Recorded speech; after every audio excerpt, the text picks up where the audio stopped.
Hello guys! Ito yung ganap namin nung Mother's Day. I know, sobrang late na, di ba? As always. But anyway, nandito nga kami sa food court para magmerienda muna bago sumabak sa mahaba-habang laruan. Nag-aya kasi si Bunso na maglaro sa Fantasy World and medyo matagal ang time doon, 3 hours guys, kaya kailangan talaga meron munang laman yung sikmura natin. Bawal kasi magdala guys ng food and drink sa loob ng play area. Kaya tara, merienda muna tayo. Mother's Day pero parang araw ng mga bata, no? Yes! But for me guys, I really wanted to celebrate Mother's Day with my kids kahit na nakakapagod because they will never be this young again. And I really wanted to treasure this moment. And I know maaalala nila to sa paglaki nila. Just like kung paano ko naaalala yung mga happy moments ko nung bata ako. By the way guys, ito yung favorite place ko dito, ang kanilang bump car area. So going back guys, ayun, mas pinipili ko nga talaga na mag-spend ng quality time with my kids, lalo na sa gantong age nila. Kasi may magandang effect ito sa pag-build ng character nila pag tumanda na sila. They become more resilient at mas positive yung outlook nila sa buhay kapag mas marami silang mga masasayang alaala during their childhood. So in the future, when life gets a little tougher or they will face challenges in life, I think mas magiging positive ang approach nila sa buhay. So itong simpleng pakikipaglaro natin sa kanila guys will become a part of their core memories. At tunay na napakabilis lang ng panahon guys. So bukas makalawa, malalaki na sila. And most probably, hindi na tayo yung gusto nila laging katropa or kasama.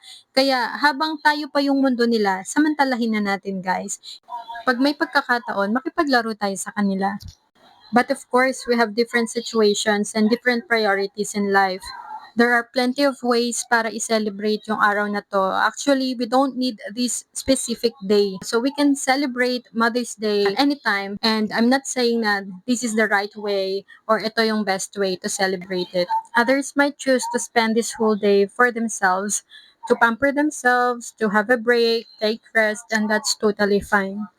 It's not selfish naman to choose yourself and spend some time alone. Actually, saludo ako sa mga nanay na alam ang importance ng pag-alaga sa sarili nila at pinipili na gawin yon.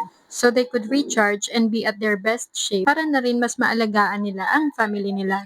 So for me guys, it doesn't really matter kung paano tayo mag-celebrate ng Mother's Day. Ang pinakamahalaga sa akin is that I feel loved, supported, and appreciated by my family.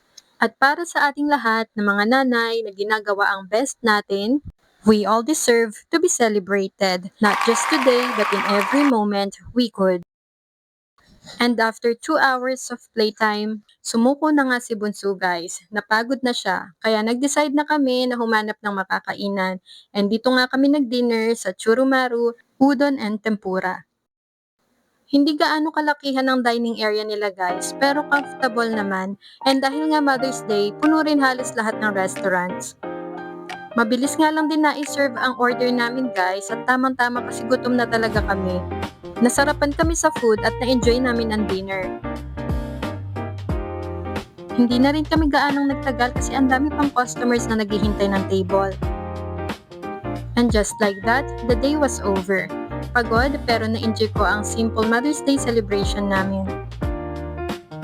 So that's all for now. Till the next. Love, Maria!